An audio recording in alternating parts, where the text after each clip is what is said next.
Amados irmãos em Cristo, queria saudar a todo o corpo do Senhor Jesus Cristo reunido esta tarde. Que a paz e a graça do nosso bom Deus estejam com todos vós. É um prazer e um privilégio muito grande estar aqui com os irmãos. Os planos de Deus se cumpriram hoje. Quando chega o momento de Deus, então tudo funciona numa harmonia.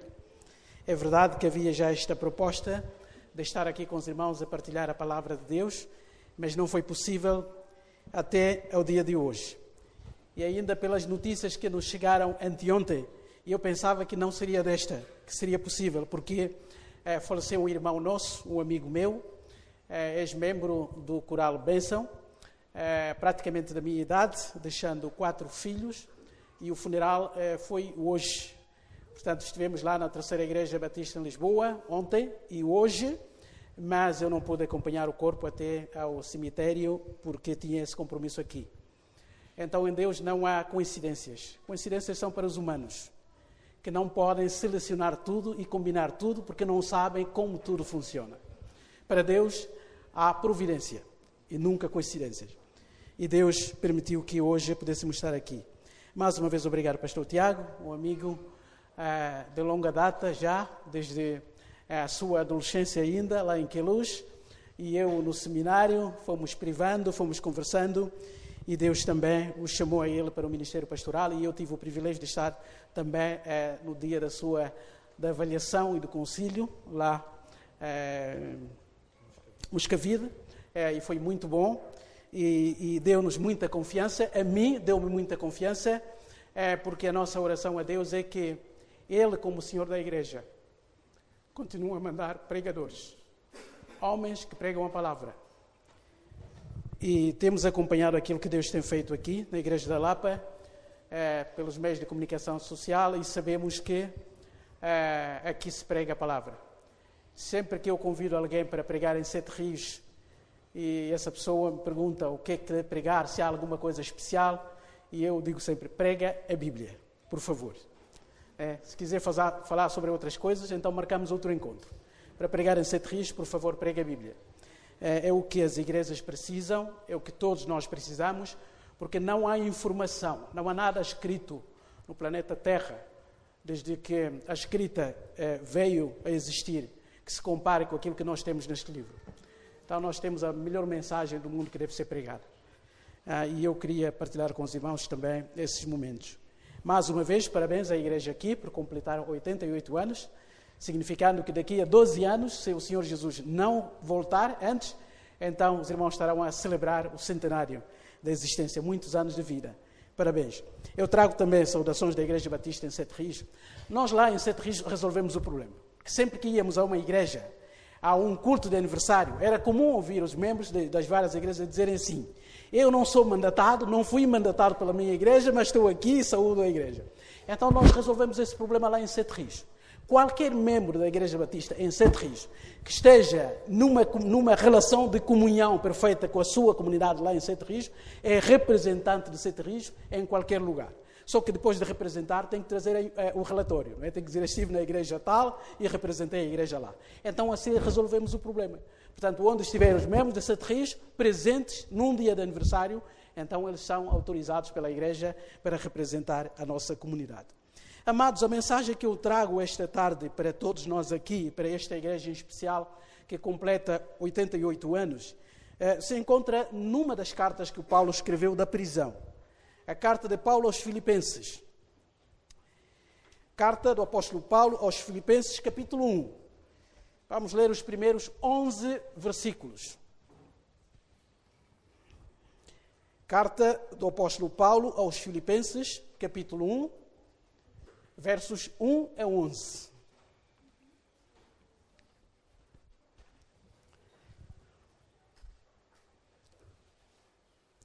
Vamos ficar de pé. Os irmãos que estiverem em condições, espero que até ao final da mensagem todos os irmãos estejam acordados. Eu sei que ia almoçar juntos, passar toda a tarde depois do almoço, então os corpos ficam um pouco enfraquecidos e a tendência para uma cestazinha é maior, não é? Vamos fazer tudo para estarmos bem atentos, bem acordados. Carta do apóstolo Paulo aos Filipenses, capítulo 1, versos 1 a 11. Diz assim a palavra do nosso bom Deus. Paulo e Timóteo, servos de Jesus Cristo, a todos os santos em Cristo Jesus que estão em Filipos, com os bispos e diáconos. Graça a vós e paz da parte de Deus nosso Pai e da do Senhor Jesus Cristo. Dou graças ao meu Deus todas as vezes que me lembro de vós, fazendo sempre com alegria oração por vós em todas as minhas súplicas, pela vossa cooperação no Evangelho, desde o primeiro dia até agora, tendo por certo isto mesmo, que aquele que em vós começou a boa obra a aperfeiçoará até o dia de Jesus Cristo. Como tenho por justo sentir isto de vós todos, porque vos retenho em meu coração, pois todos vós fostes participantes da minha graça, tanto nas minhas prisões como na defesa e confirmação do Evangelho. Porque Deus me é testemunha das saudades que de todos vós tenho, a entranhável afeição de Jesus Cristo. E peço isto, que o vosso amor cresça ainda mais e mais em ciência e em todo o conhecimento, para que aproveis as coisas excelentes, para que sejais sinceros e sem escândalo algum até o dia de Cristo, cheios de frutos de justiça, que são por Jesus Cristo, para a glória e louvor de Deus. Até aqui. Nosso Deus e Pai, nós te agradecemos pelo teu grande amor por nós. Obrigado, Pai Santo, pela salvação que temos em Cristo.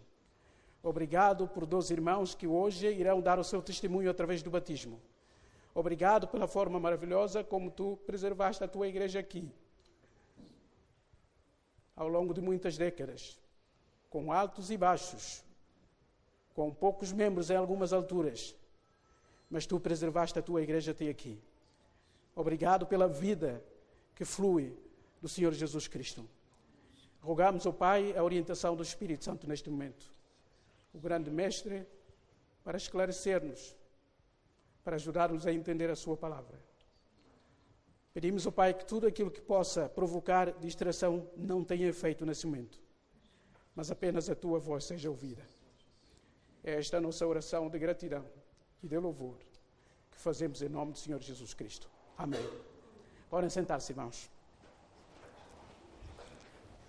Esta é uma das cartas do apóstolo Paulo, onde encontramos este apóstolo, conhecido como apóstolo dos gentios, ou apóstolo aos gentios, em que Paulo demonstra o seu coração e, de certa forma, todo o grau de amizade que ele nutria com esta igreja aqui. É claro que quando lemos todas as cartas que o apóstolo Paulo escreveu, nós vemos um afeto pastoral. Mesmo naquelas igrejas onde havia muitos problemas, onde havia pessoas que punham em causa o seu ministério, ele sempre teve uma palavra pastoral, pensando naqueles irmãos de facto que estavam a crescer na fé e que amavam o Senhor Jesus Cristo, embora corrigindo, exortando, mas ele também dirigiu uma palavra de afeto, uma palavra de amizade a todas as igrejas às quais ele escreveu. Mesmo aquelas que ele não conheceu pessoalmente, por exemplo, como a igreja em Colossos, onde ele nunca tinha estado, antes de escrever a carta que nós temos na Bíblia, mas dirigindo-se àqueles irmãos, ainda disse que sofria por eles, agonizava em orações para que Deus desse crescimento àqueles irmãos. Portanto, encontramos mesmo nesta carta também palavras de afeto da parte do apóstolo Paulo. Mas é nesta carta aqui onde encontraremos o coração do apóstolo aberto. Sem dúvidas que, entre todas as igrejas pelas quais o apóstolo Paulo passou, esta igreja tinha algo de especial no coração do apóstolo Paulo. E o conteúdo desta carta, desta epístola, acaba por revelar isso mesmo. Que Paulo acaba por escrever e dizer que de todas as igrejas pelas quais ele passou, apenas uma igreja participou, de certa forma, muito efetivamente no seu ministério, incluindo a assistência que dava o apóstolo Paulo. E quando ele recusava a ajuda das outras igrejas, por exemplo, da igreja aos Coríntios, portanto, ele aceitava a ajuda que vinha da igreja lá em Filipos. E ele acaba por dizê-lo também nesta mesma carta, mostrando a sua alegria e dizendo que dava graças a Deus porque aquela igreja estava a crescer. A formação dessa igreja encontra o seu enquadramento no livro que Lucas escreve. portanto, no livro de Atos dos Apóstolos, lá no capítulo 16, onde encontramos na segunda viagem missionária do apóstolo Paulo, ele então passa por Filipos, depois de uma revelação divina, e lá então se funda a primeira igreja, até considerada a primeira igreja ocidental, digamos assim, no ministério do apóstolo Paulo. Com uma senhora, uma irmã nossa, a Lídia, foi a primeira convertida, e nós encontramos a descrição tanto da mudança de Lídia, como também uma jovem que estava possuída de espíritos malignos que provocavam algo de admiração, porque ela adivinhava as coisas, e um dia desses Paulo então, percebendo que o que estava por detrás daquele poder era um poder satânico, e ele então invocou o nome de Jesus para que aquele espírito abandonasse aquela jovem. Embora a Bíblia não diga que aquela jovem se converteu, mas o facto de estar inserida entre a conversão de Lídia e a conversão do guarda prisional, portanto do carcereiro, deduzimos que Lucas queria dar a informação como 3 pessoas totalmente diferentes foram alcançadas pela mensagem do Senhor Jesus Cristo. Uma mulher rica que se converteu, uma jovem possuída pelo espírito maligno e um militar que tinha como responsabilidade, portanto, guardar prisioneiros. Ficou admirado com a vida de Paulo e de Silas lá na prisão, que cantavam durante a noite, e ele então, depois de ouvir a palavra de Deus, perguntou o que é que seria necessário para que fosse salvo, e eles então responderam que devia crer no Senhor Jesus Cristo. Então, no capítulo 16 de Atos dos Apóstolos, onde encontramos a formação desta igreja, que mais tarde, Paulo, estando numa prisão, vai dirigir uma carta especial. E este texto que acabamos de ler aqui é a parte introdutória da carta. Mas como Paulo era um pastor pedagógico naquilo que escrevia, normalmente nas introduções das suas cartas nós encontramos praticamente o resumo daquilo que será a abordagem de toda a carta. É fácil ler as cartas do apóstolo Paulo, gastar muito tempo nas introduções para ver já os sinais daquilo que ele vai desenvolver ao longo da sua carta. E quase em todas as cartas do apóstolo Paulo havia uma estrutura constante, não é? As primeiras partes eram sempre partes doutrinárias, onde o apóstolo Paulo estava mais preocupado com o ensino bíblico, com a confirmação da fé, digamos assim, explicando as bases da fé que deviam nortear a vida daqueles irmãos naquelas igrejas. E as segundas partes das epístolas normalmente são os aspectos práticos, portanto, as consequências lógicas da fé cristã. Se Deus fez isso tudo, se nós somos isso em Jesus Cristo, se somos o que somos pela graça de Deus, então quais são as implicações dessa verdade na nossa vida? E assim ele passava a ensinar, ou a elaborar aspectos práticos da vida comunitária. E é também a mesma coisa que ele faz aqui. Essa é uma das cartas onde encontramos poucos reparos. Nas outras cartas nós encontramos sempre muitos reparos da parte do apóstolo Paulo, porque havia pessoas que estavam dentro da igreja, ou pelo menos que se identificavam como membros da igreja, mas que procuravam, de certa forma, denigrir um pouco a imagem do apóstolo Paulo, e alguns até punham em causa o seu próprio ministério e apostolado. Nesta carta, normalmente, Paulo não menciona muitas coisas negativas. Umas poucas chamadas de atenção que ele faz encontram-se no capítulo 4. O que nos leva a pensar que essa igreja era uma igreja como a nossa, como a igreja da Lapa, como a igreja de Sete Rios. Embora uma igreja abençoada pelo Senhor Jesus Cristo, mas também era uma igreja formada de homens e mulheres que ainda traziam as marcas do pecado. E Paulo vai mencionar nesta carta 2 mulheres, portanto, Evódia e Síntique, que tinham alguma dificuldade de entendimento, e Paulo vai recomendar uma reconciliação para que elas trabalhassem no Senhor. Mas aqui na introdução, Paulo deixa alguns aspectos de forma clara daquilo que era a vida daquela igreja, algumas características daquela igreja, e Paulo também aqui na introdução deixa alguns desejos seus para aquela igreja. E nós vamos compilar as 2 coisas.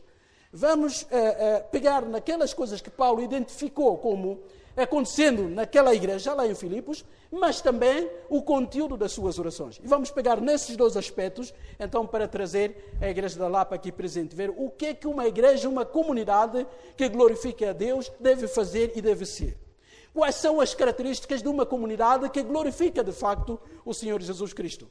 Como diziam os catecismos antigos, sobretudo para nós que somos evangélicos e protestantes, e este ano estaremos a comemorar mais uma data interessante sobre a história da Reforma Protestante, e nós, como crentes que ainda vão bebendo desses homens que Deus levantou com a sua coragem para, de certa forma, combater ou tentar reformar a igreja dominante daquele tempo, que se afastava cada vez mais da palavra de Deus, então podemos aprender daquilo que deve ser uma igreja que glorifica a Deus.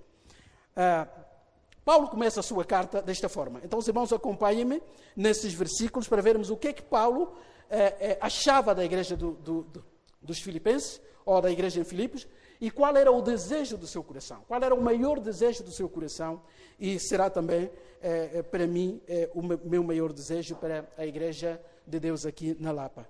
Então, ele começa assim a sua carta. E vejam que essa carta vai diferir-se de todas as outras cartas que o apóstolo Paulo escreve, logo aqui na introdução e na saudação que ele faz. Diz o seguinte: Paulo e Timóteo. Se os irmãos repararem nas cartas de Paulo, mais um parênteses aqui, praticamente todas não, mas a grande maioria das cartas que ele escreveu foi sempre coadjuvado por Timóteo.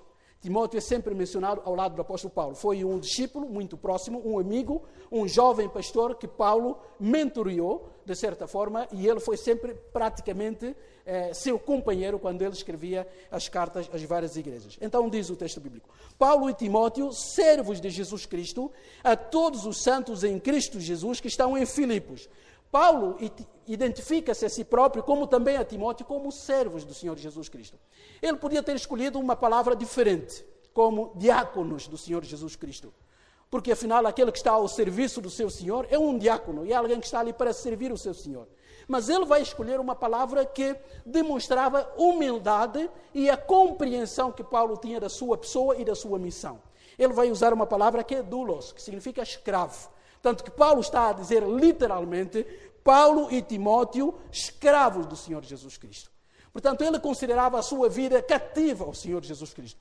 Ele não se importava muito com o aspecto da sua liberdade pessoal. Ele foi conquistado pela graça de Deus, ele foi transformado de um perseguidor da igreja para pregador da mensagem da salvação, e ele achava que todavia toda a sua vida passava a fazer sentido na dependência total do Senhor Jesus Cristo. Por isso é que ele não tinha meias palavras para se identificar como um escravo do Senhor Jesus Cristo. Alguém que não tinha liberdade própria, mas que estava ao serviço completo daquele que o tinha resgatado das trevas para a maravilhosa luz. E depois ele diz: a todos os santos em Cristo que estão em Filipos. E santos aqui no nosso entendimento, todos aqueles que foram separados. A santidade na perspectiva bíblica tem a ver, em primeiro lugar, com a separação. Os crentes em Jesus Cristo são aqueles que foram separados do mundo comum, da humanidade comum e postos à parte para servirem e glorificarem a Deus. Portanto, santos aqui significa que ele se identificava identificava os filipenses como aqueles que tinham sido separados por Deus, resgatados por Deus, mas tudo o que é separado tem dois propósitos. Nós separamos as coisas de alguma coisa e separamos as coisas para outra coisa. Portanto, quando nós separamos a roupa, por exemplo, a roupa suja, significa que nós a separamos, por exemplo, da roupa limpa, mas também a separamos para ser lavada. Portanto, há duplo propósito aqui. Separamos de e separamos para. E os crentes são isso. Foram separados do mundo, mas separados para a glória de Deus, para servirem a Deus. Então, Paulo estava a escrever e identificar aqueles filipenses como santos em Jesus Cristo, e ele diz o seguinte, reparem, só encontramos esse pormenor nesta carta. Ele diz, com os bispos e diáconos. Ele vai mencionar não só os santos todos, os membros todos daquelas igrejas, mas também particularmente vai mencionar os líderes daquela igreja. Portanto, aqui o episcopado todo, o corpo de liderança, o corpo pastoral daquela igreja e os diáconos. Aqueles irmãos que tinham sido separados na igreja para servirem os outros. E Paulo faz questão de mencionar que todos os grupos, todas as divisões dentro da igreja estavam na sua mente. E ele queria a todos eles desejar então a graça e a paz do nosso Deus. Ele compila duas palavras aqui, uma palavra que era comum para o mundo judaico, portanto, o shalom, a paz, que não era necessariamente e apenas a ausência de problemas, mas significava a presença abençoadora de Deus. Então, quando um judeu se dirigia a outro judeu e dizia shalom, ele estava a desejar não só falta de problemas, ou prosperidade em termos materiais, mas desejava que a presença de Jeová esteja a dominar aquela pessoa. E Paulo deseja isso, mas também deseja a graça, essa maravilhosa graça que estivesse com aqueles irmãos. Esse era o desejo do seu coração. A graça e a paz do Senhor Jesus Cristo e também de Deus Pai esteja com todos vós. E Paulo então começa a dizer qual era o seu sentimento para com aqueles irmãos. Diz ele: dou graças ao meu Deus todas as vezes que me lembro de vós, fazendo sempre com alegria oração por vós em todas as minhas súplicas. Reparem que Paulo não se sentia obrigado a orar por aqueles irmãos. Paulo não orava por aqueles irmãos dizendo assim: bom, eu não tenho muito tempo, mas tenho que orar por eles, afinal de contas eu fui o fundador daquela igreja. E ele deixa aqui um pormenor muito interessante, dizendo sempre com alegria. Ele o fazia com alegria. E nós encontramos aqui o coração pastoral deste homem. Enquanto estava no seu quarto, no seu momento de a sós com Deus, e dobrava os seus joelhos, todo o seu pensamento estava com os filipenses. Não são os membros todos que faziam parte daquela igreja, mas também a sua liderança. E ele o fazia com toda a alegria.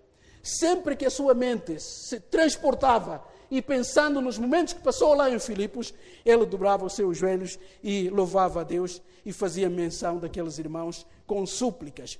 Então, Paulo se lembrava também de alguma coisa que o marcou na sua vida, em relação àqueles irmãos que faziam parte daquela igreja lá em Filipos. Diz assim, versículo 5, pela vossa cooperação no Evangelho desde o primeiro dia até agora. A primeira característica que ele menciona aqui, que fazia parte da igreja lá em Filipos, é que era uma igreja cooperadora. Era uma igreja colaboradora. Era uma igreja que não estava virada para si própria, para si mesma, mas uma igreja que tinha uma visão para fora, de dentro para fora. Portanto, uma igreja que foi fundada por Deus, por intermédio do ministério do apóstolo Paulo, e essa igreja sempre se sentiu grata a Deus e se ligou de tal forma ao apóstolo Paulo, que foi sempre acompanhando o ministério do apóstolo Paulo e até colaborando e contribuindo para o sustento do ministério do próprio Paulo. E Paulo está a dizer que ele reconhecia essa sua cooperação. Cooperação é uma palavra composta, cooperação. Portanto, todos nós devemos operar, mas às vezes operamos sem cooperação. Portanto, é uma operação conjunta. E Paulo está a reconhecer que uma das características maravilhosas desta igreja é que era uma igreja que cooperava. Uma igreja que operava pelo poder do Espírito Santo, mas uma igreja que ligava a sua operação à operação do ministério do apóstolo Paulo. Por isso é que ele diz que reconhece isso. E ele faz então essa afirmação categórica que nós todos praticamente conhecemos de cor, dizendo que a sua cooperação desde o primeiro dia até ao dia em que Paulo estava a escrever essa carta, e isso levava Paulo a uma convicção extraordinária. Porque a boa nova produz boas obras. Sempre. Num coração onde habita a boa nova, necessariamente as boas novas devem surgir. E diante da revelação das boas obras na vida daqueles irmãos, Paulo não tinha dúvida de que no interior de cada coração daqueles irmãos, a boa nova estava a semear. Por isso é que ele faz essa afirmação categórica no versículo 6. Tendo por certo isto mesmo, que aquele que em vós começou a boa obra, há de aperfeiçoá-la até ao dia de Jesus Cristo. Paulo está a dizer que o fruto externo, a justiça externa da vossa vida, é prova de que Deus começou uma grande obra em vossos corações. E Ele é tão fiel, é tão certo naquilo que faz, que vai levar até as últimas consequências à obra que começou em vós. Portanto, a vossa santificação está garantida. O Espírito Santo continuará a realizar a sua obra até aquele dia em que o noivo aparecer, para que sejam apresentados como uma noiva que foi preparada para o seu noivo. É isso que Paulo está a dizer. E ele diz que era justo que ele sentisse isso dos filipenses. É muito interessante. Quando alguém faz elogios à nossa pessoa e diz assim: eu oro por si, eu reconheço aquilo que é a tua vida, tem sido uma bênção para mim, e eu tenho orado, gasto tempo em orar pelos irmãos. E eu acho que é justo que eu faça. Quando a pessoa acrescenta esse pormenor, está a dizer que eu tenho todas as razões do mundo para continuar a orar por vós. E é exatamente isso que Paulo vai dizer. Como tenho por justo sentir isto de vós todos, porque vos tenho no meu coração, pois todos vós fostes participantes da minha graça, tanto das minhas prisões, como na defesa e confirmação do Evangelho.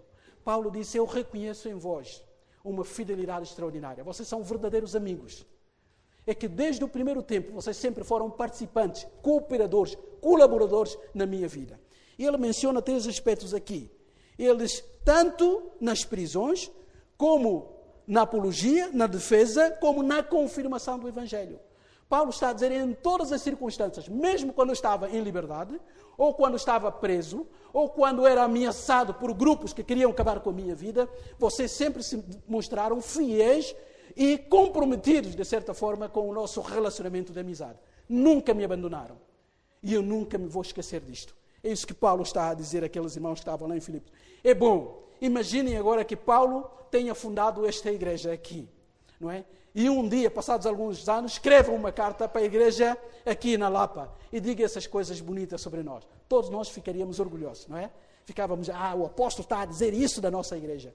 É porque, de facto, ele reconheceu que há um trabalho que foi feito no passado e que continua a ser feito, por isso é que ele dirige essas palavras.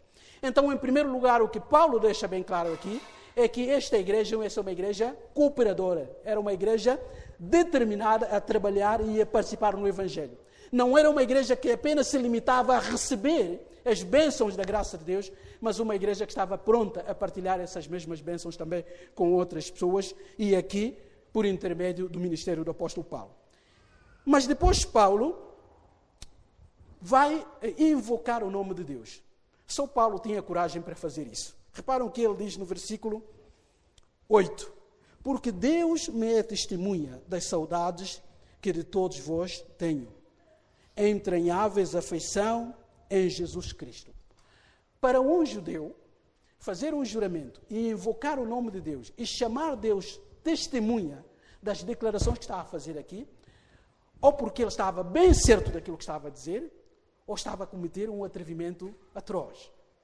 Para Paulo dizer aqui, Deus é testemunha daquilo que eu sinto por vós, eu imagino que quando os filipenses receberam essa carta, eles não tinham dúvidas que aquele homem os amava como amava poucos. Portanto, Paulo demonstra aqui que tinha um amor por eles e nutria saudades, um desejo tremendo de um dia se encontrar com eles, que ele invoca Deus como testemunha. Deus é parte daquilo que eu sinto. Deus pode averbar, Deus pode confirmar aquilo que estou a escrever nesta carta. É mais ou menos isso que Paulo queria dizer.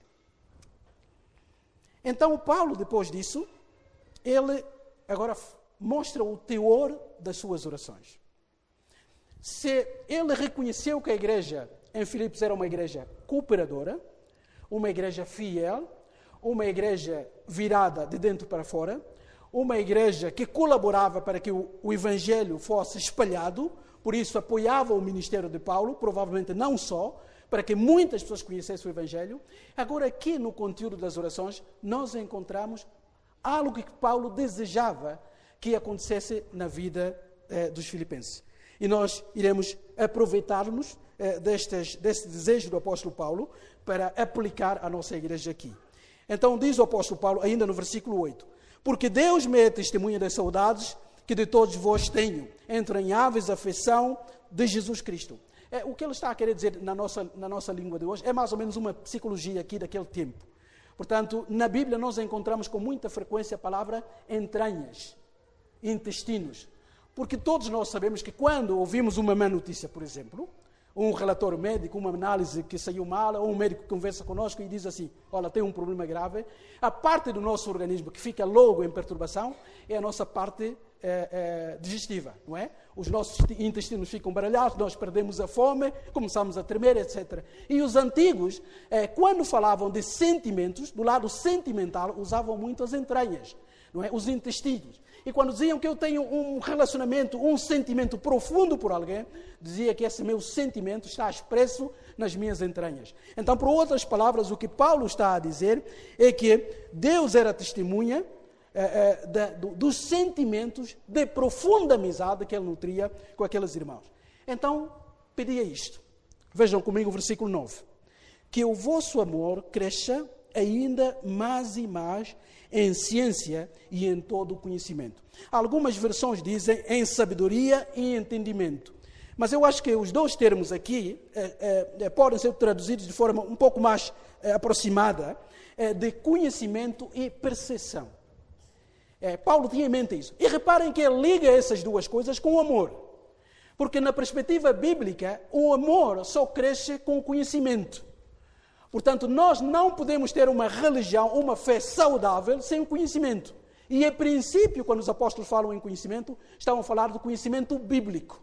Portanto, o amor cresce sustentado por um conhecimento.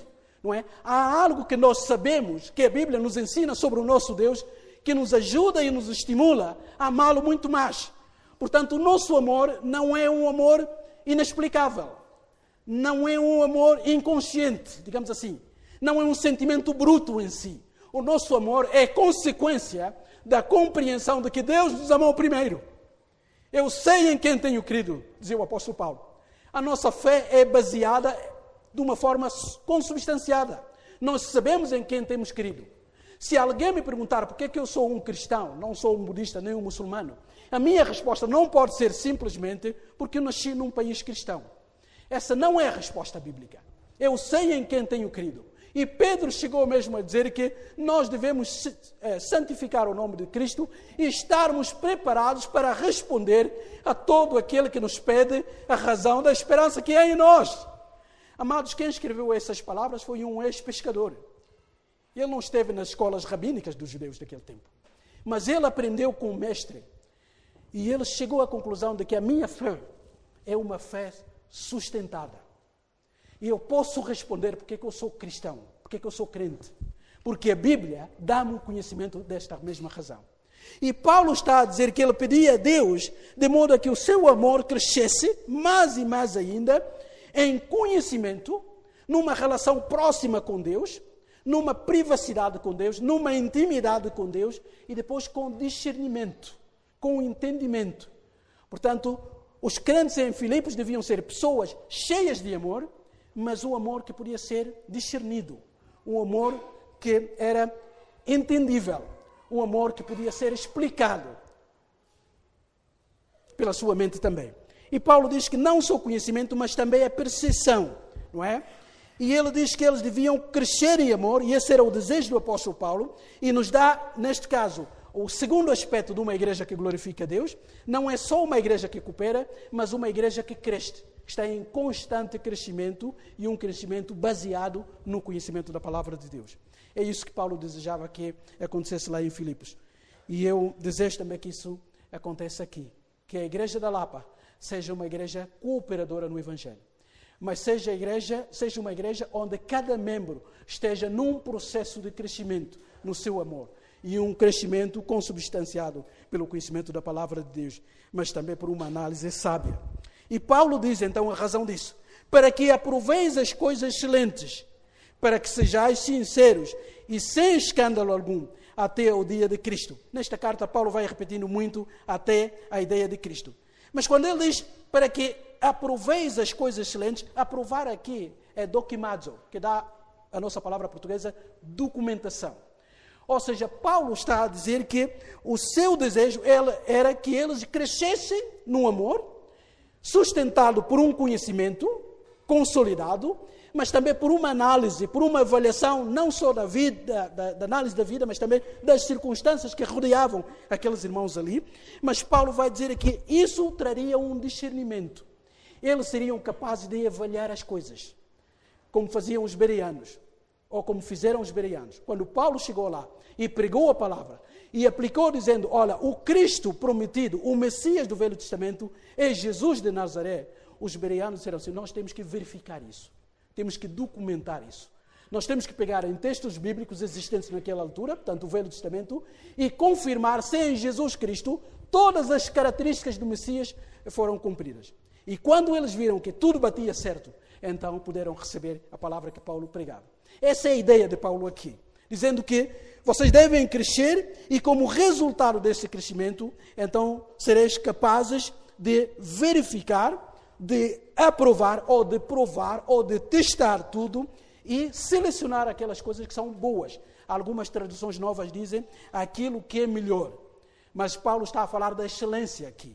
Está a dizer para que o vosso discernimento vos leve a preferir aquilo que é excelente, aquilo que está de acordo com a vontade de Deus. Para quê? Qual é o resultado disso? Para que sejais sinceros. sincera. Ou seja, quanto mais a palavra de Deus opera na vida da pessoa, ela deixa de viver a dupla personalidade, uma esquizofrenia espiritual. Não precisa de ser uma coisa no domingo e outra durante a semana, porque a palavra vai produzindo uma transformação interior e a pessoa acha que já não precisa mais de falsificar a sua pessoa. Portanto, é aquilo que é diante de um Deus que sabe tudo. E Paulo queria que eles fizessem isso através do conhecimento que vem do estudo da palavra de Deus. E não só isso. Paulo diz que isso devia ser um processo crescente, mas também devia evitar outra coisa aqui que ele menciona como escândalo. Ou seja, quanto mais as pessoas ficam próximas de Deus, elas deixam de ser um instrumento de tropeço para os outros. Normalmente, as pessoas que provocam mais escândalos no seio da igreja são as pessoas que não nutrem de uma boa intimidade com Deus. Não é? E elas são pessoas que não privam com Deus, são pessoas que não foram ainda confrontadas pelo Espírito Santo para reconhecerem a sua humanidade, a sua fragilidade e dependerem de Deus, e a sua vida passa apenas a provocar tropeços naqueles que estão a crescer na fé. E Paulo está a dizer, olha, essas coisas acontecendo em vós, sendo operadas em vós, então sereis capazes de testar tudo, escolher aquilo que é excelente e também sereis capazes de evitar tropeços, aqueles outros irmãos também que vão fazendo parte da vossa congregação. E Paulo termina dizendo o seguinte, é que isso tudo fará com que esta igreja seja composta de crentes cheios do espírito de justiça. É claro que quando Paulo fala da justiça aqui, não está a falar propriamente da justificação. Nós sabemos que a justificação é um ato de Deus, é um ato forense, é a atitude de Deus em declarar inocentes, em declarar justos aqueles injustos que depositaram fé no seu Filho, o único justo. Mas quando ele diz que os filipenses deviam ser cheios do fruto, ou de frutos da justiça, ele está a pensar naquilo que Martinho Lutero chamou de justiça externa. Ou seja, se a declaração divina da justificação é uma justificação interna, ou seja, é algo que, externa, aliás, é algo que Deus faz por nós, é Ele que nos declara justo, o que a Bíblia diz é que todo aquele que é justificado passa a viver uma vida também de retidão, de uma justiça externa, interna, que depois se verifica através de atos externos. Portanto, é isso que Paulo está a querer dizer aqui. Cheios de frutos de justiça que são por Jesus Cristo para a glória e louvor de Deus. Reparem que Paulo não podia terminar o conteúdo da sua oração sem mencionar louvor e glória a Deus.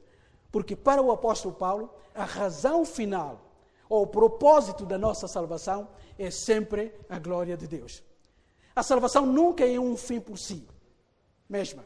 A salvação é sempre uma experiência que conduz à glorificação do nome de Deus. Dele, por Ele e para Ele são todas as coisas.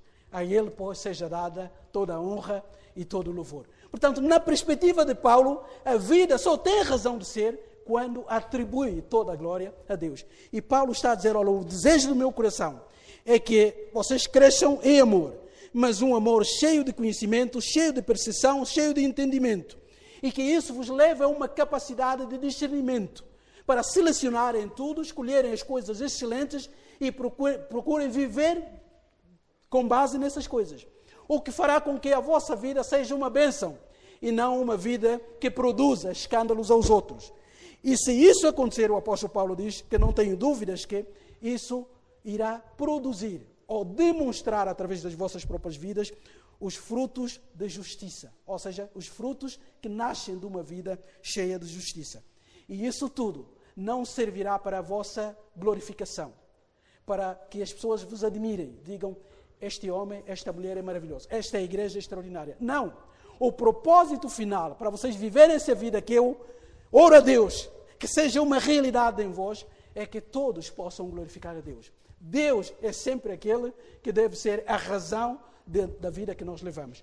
Portanto, Paulo diz àqueles irmãos que eles deviam continuar a ser uma igreja cooperadora, ele reconheceu isso, e aqui quando menciona o conteúdo das suas orações, ele diz que o seu desejo era que Deus permitisse que a igreja lá em Filipos continuasse a crescer em amor, por meio de um conhecimento consolidado e que isso levaria a uma capacidade de discernimento tal que eles seriam capazes de provar as coisas boas, rejeitando as más, e por fim a sua vida iria revelar frutos de justiça. Amados, eu quero terminar para dizer o seguinte: Paulo está a escrever essa carta da prisão. Ele está numa prisão. Mas é nesta carta onde encontramos mais vezes Paulo a falar da alegria. É impressionante isso. Parece um contrassenso. Normalmente, todos nós, quando estamos a passar por dificuldades, queremos que toda a gente cuide de nós, não é? Queremos a atenção dos outros, que digam, coitadinho, ele está na prisão, está a sofrer. Não é? Mas Paulo faz exatamente o contrário. Aquele homem privado da sua liberdade, enquanto esteve naquela prisão, ele sempre incentivou os crentes a viverem a alegria da nova vida em Cristo Jesus. E ele não parou lá na prisão. Ele continuou a evangelizar. Preso, atado às correntes, com um guarda-costas ali, mas ele nunca fechou a sua boca para falar do Senhor Jesus Cristo. E eu termino só para ajudar os irmãos a refletirem comigo. Mesmo para terminar, vejam como ele se despede na sua carta. Algo impressionante. Vejam comigo os últimos 4 versículos desta carta.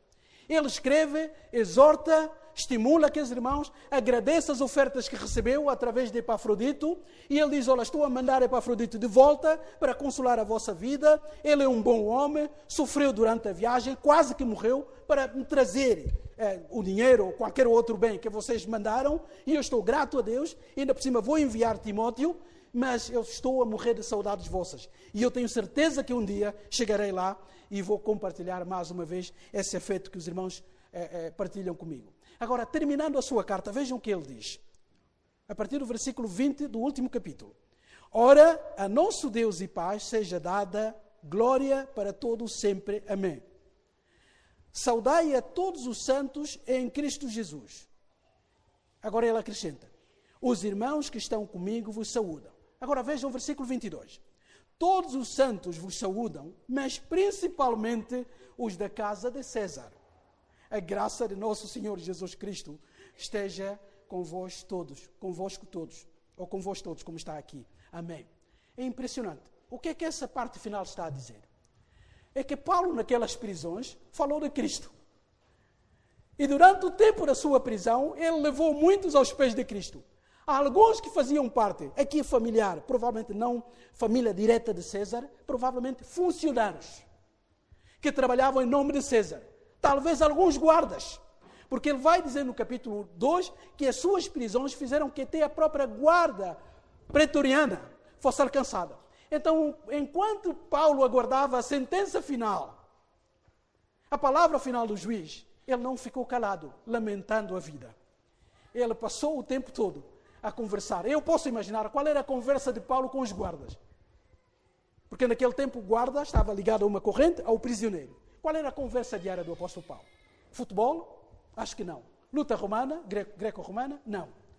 Pela parte final da carta, mostra que enquanto Paulo estava acorrentado àqueles homens, ele foi falando de Jesus Cristo. Quando escreve a parte final, ele manda saudações à igreja que estava em Filipos, dizendo assim, até os da casa de César mandam saudações. Significando que eu pude, pela glória de Deus e pela capacidade de Deus, fazer irmãos aqui.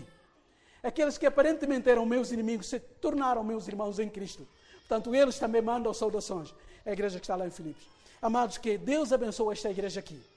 Que esta igreja da Lapa continue a ser uma igreja que coopera. Uma igreja onde homens e mulheres crescem em amor. Um amor sustentado, um amor informado, um amor baseado no conhecimento da palavra de Deus.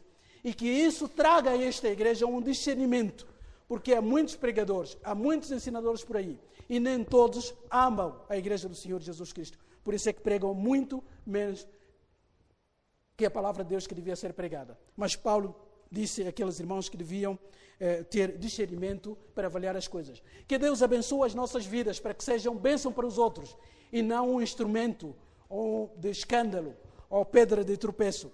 E que toda a nossa vida seja uma vida que reflita essa justiça de Deus, as boas obras visíveis, e que toda a nossa vida possa ser vivida para a glória e honra do nosso Deus. E assim mais pessoas virão a esta comunidade para procurar saber o que é que fez a diferença nas vossas vidas. E os irmãos poderão então responder, Jesus Cristo de Nazaré. E eles então irão abraçar o Evangelho e fazerem parte desta comunidade aqui também. Que Deus ricamente vos abençoe. Que dê muito mais anos de vida a essa comunidade aqui, para a sua honra e para a sua glória. Amém.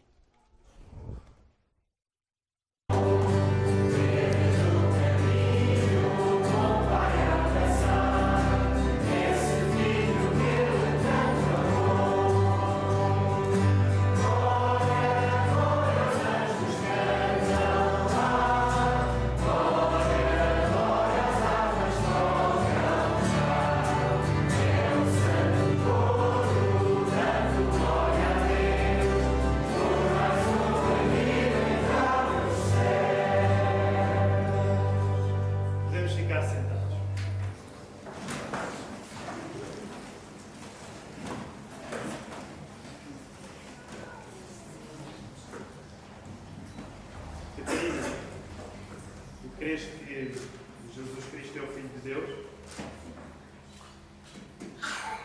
Em obediência ao mandamento de Jesus e segundo a tua profissão de fé, minha irmã, eu batizo-te em nome do Pai, do Filho e do Espírito Santo.